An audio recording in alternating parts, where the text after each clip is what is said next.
waddadan waa waddada ugu caansan uguna bilicda qurxoon magaalada muqdisho waa waddo inta badan shacabka magaalada muqdisho laga yaabo qof waliba oo dhalinyara inuu soo booqdo 24 saacba mar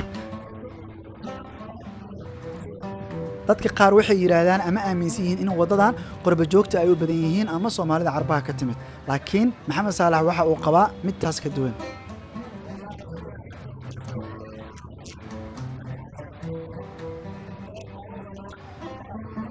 waddadan mar waliba sidaan ma ahayn oo mar ayaa jirtay xaal kale ay ku sugnayd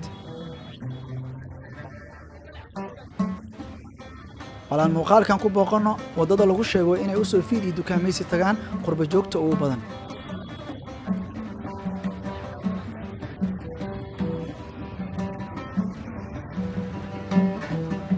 dhowr bilood ka hor ayay ahayd marka aan Muqdisho ku soo laabtay anigoo ka maqnaa in ka badan 15 sano bacdi inaan isla ciidno